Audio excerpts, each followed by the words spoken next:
This was Charlie's first time meeting Doris Young, too.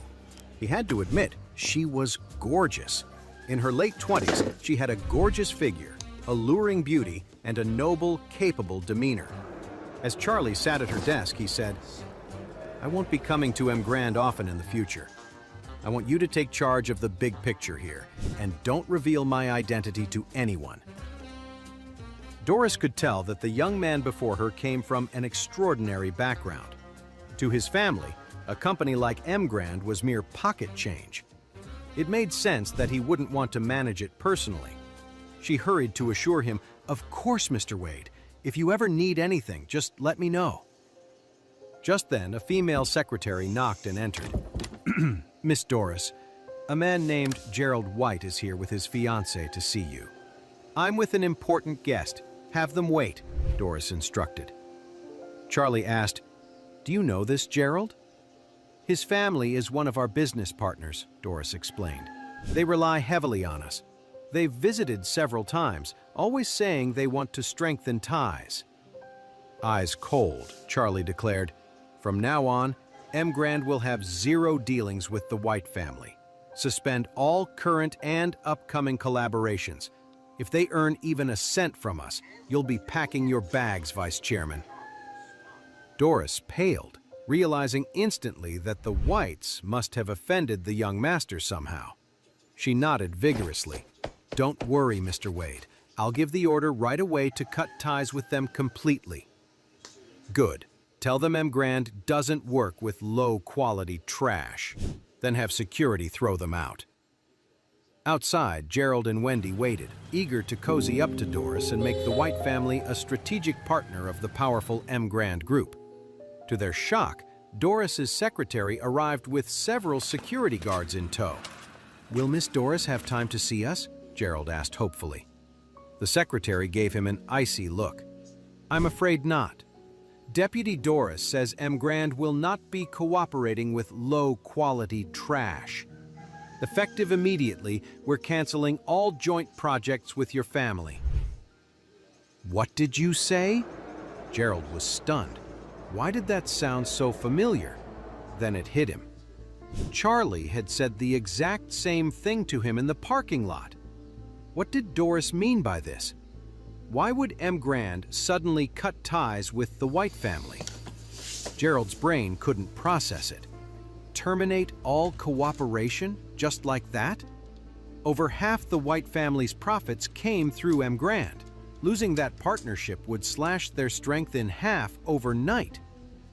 Refusing to accept it, he shouted, "I want to see Miss Doris. I demand to speak with her face to face."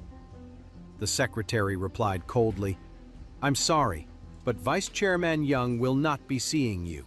You are banned from setting foot in M. Grand Tower from now on." "Is this some kind of sick joke?" Gerald seethed. "We're M. Grand's long-term partners. You can't just end things out of the blue." Ignoring him, the secretary turned to the guards. "Escort them out." The head of security grabbed Gerald's wrist and wrenched it behind his back. Gerald yelped in pain as the man barked, "You heard her. Get lost. If you keep making trouble, we'll be forced to take more drastic measures. You're just a security guard. How dare you yell at me? Do you have any idea who I am?" The words barely left Gerald's mouth before the guard's palm cracked across his face. "I don't care who you are, punk. Here at M. Grand, you're nothing." Gerald reeled from the stinging slap, his cheek on fire. He was about to explode with rage when his phone suddenly rang. It was his father. "Gerald, what the hell did you do?" The older man roared as soon as he picked up. "M. Grand is severing all ties with us. Who did you piss off over there?" "Dad, I swear I didn't offend anyone," Gerald said, his voice pained. "I just came to see Miss Young, but they wouldn't even let me meet with her." "Well, M. Grand says they're dropping us because you're a worthless piece of trash. The family is going to take a massive hit thanks to you. Get your ass back here and explain yourself to your grandpa. Now!" Shell-shocked, Gerald let the security team hustle him out the front gate. A horrible suspicion began to dawn on him. He turned to Wendy, asking shakily, "You don't think..." Could this have anything to do with your loser brother-in-law? Does he have some kind of connection to M. Grand? What? Wendy was taken aback by Gerald's words. Thinking it over carefully, it might indeed be related to her deadbeat brother-in-law. However, he was obviously a loser. Shaking her head, she said flatly, "How could he have anything to do with M. Grand? He's not even qualified to clean their toilets." "You're right," Gerald nodded. Remembering his furious father, he added sullenly, "I better get home fast." News of M. Grand cutting ties with the White family spread like wildfire through Oris Hill. Though no one knew the exact reason, it was clear the Whites had royally pissed off M. Grand. The fallout was catastrophic. The White family's strength plummeted by over half, dropping them from near the top tier to the bottom rungs of the second tier. When old Mrs. Wilson heard, she shook with rage. She wanted to annul Wendy's engagement to Gerald, but realized the Whites, while weakened, still outclassed the Wilsons. Offending them would be disastrous. Bitterly, she shelved the idea for now. Meanwhile, in Doris's office, Charlie reviewed what had just transpired. He was quite impressed with her handling of the situation. "Doris, you did an excellent job," he said. "Starting today, I'm doubling your salary." Doris leaped up and elated. "Thank you so much, Mr. Wade." Charlie nodded. "I also have 2 announcements I need you to make. First, announce the change in M. Grand's ownership and the appointment of a new chairman. Don't reveal their full identity, just that their surname is Wade. That's all anyone needs to know. Second, announce that M. Grand is investing $2 billion to build a 6-star hotel in Oris Hill. We'll be accepting bids from local construction and decoration firms to partner on the project." The Wilson Group's main business was interior design and decoration. Lady Wilson dreamed of hitching their wagon to M. Grand's star. Whichever company won that contract would become the darling of their industry. Now that Charlie owned M. Grand, of course, he'd throw some juicy benefits his wife's way. The 2 announcements from M. Grand Group rocked all of Oris Hill. Hearing that M. Grand had changed hands, the Wilson family was dying to know why the White family had been kicked to the curb. It seemed the group's mysterious new owner looked down on even top-tier families like the Whites. But who was this Mr. Wade character? Just how loaded was he? M. Grand was worth hundreds of billions. Buying and selling on that scale dwarfed even the wealthiest tycoon in Oris Hill. Countless families scrambled to get in Mr. Wade's good graces, hoping to marry off their daughters to this enigmatic billionaire bachelor. On top of that, M. Grand's plan to invest $2 billion in a new hotel had the city's entire construction and design industry frothing at the mouth. $2 freaking billion! Even a few leftover scraps from that juicy pie would be a windfall. Companies were falling over themselves for a piece of the action. Naturally, this included the money-hungry Lady Wilson. She was practically giddy with excitement. What an incredible opportunity! If the Wilsons could snag a contract, it would rocket them straight to the top. She immediately ordered a family meeting that evening at the estate to strategize how to get their foot in the door with M. Grand's huge project. Attendance was mandatory. That night, the Wilson family gathered at their luxurious villa.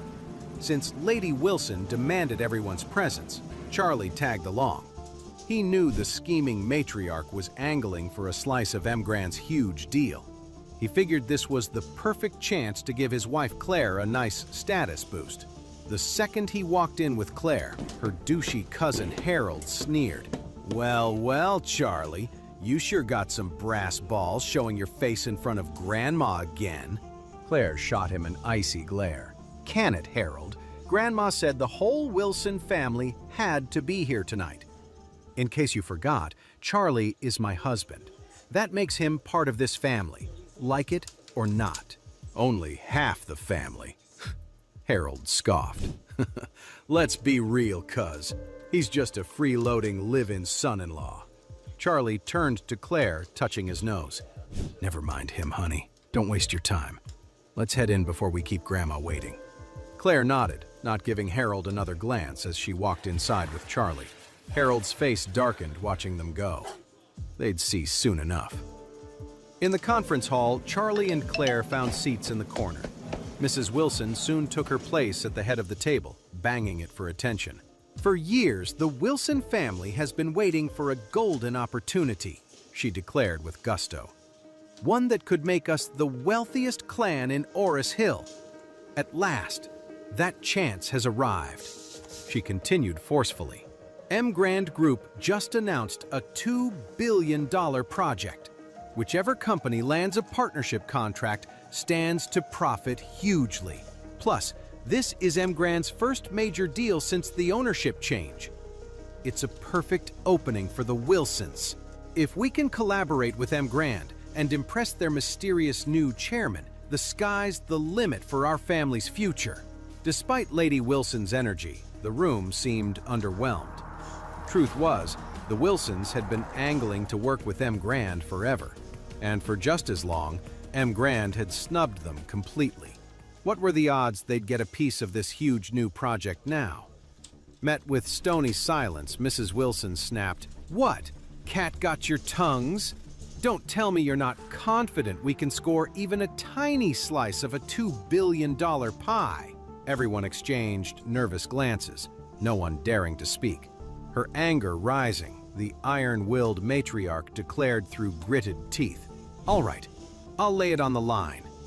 Whoever brings in the $30 million partnership with M. Grand gets named the new director of Wilson Group." End of story. Stunned faces gaped back at her. Mrs. Wilson had always ruled with an iron fist, never appointing an official successor. The director role wielded immense power, all but securing its holder as the future head of Wilson Group. Dangling the position as an incentive showed how desperately Lady Wilson wanted in on M. Grand's deal. But as juicy as the director spot was, winning it seemed impossible. The Wilson clan all knew that securing the deal with M. Grand was a pipe dream. M. Grand's execs wouldn't give Mrs. Wilson the time of day, let alone agree to a partnership. The meeting hall fell into uncomfortable silence. No one willing to chase a prize so laughably out of reach. Seeing their hesitation, Mrs. Wilson demanded, "You're all part of the Wilson family. Don't you want to do your part to help us succeed?" She zeroed in on Harold. "Harold, I'm putting you in charge of this." Harold laughed nervously. "Grandma, the M. Grand Group just cleaned out Gerald's family, and they're way stronger than us. How are we supposed to land a contract with them?" "Idiot," Mrs. Wilson snapped. "Giving up without even trying? You're even more useless than Charlie." Deep down, the Iron Lady was sick of settling for second-rate status. She dreamed of catapulting the Wilson family to the next level. And this M. Grand project was their one shot. No matter how difficult, she refused to let it slip away. She'd assumed Harold, as the eldest grandson, would jump at the chance to prove himself. His spineless refusal infuriated her. Harold felt trapped. Who in their right mind would take on such an impossible task? M. Grand's people would probably boot him out the door. He'd fail miserably and become the laughingstock of Oris Hill. No way in hell was he agreeing to that. After ripping Harold a new one, Mrs. Wilson barked, "Anyone else have the guts to step up and take this on? Speak up!" Charlie gently elbowed Claire and whispered, "Babe, you should volunteer for this." "Are you nuts?" Claire hissed. "There's no way M. Grand would partner with some small-time firm like us." Charlie just smiled, confidently. "Trust me, you can totally land this deal." "Wait, seriously?" Claire asked, surprised. "Absolutely," Charlie assured her. "I have total faith in you. Seize this chance, and your status in the family will skyrocket." Though perplexed, Claire found herself believing him. Almost in a trance, she stood up and declared, "Grandma, I'm willing to give it a shot."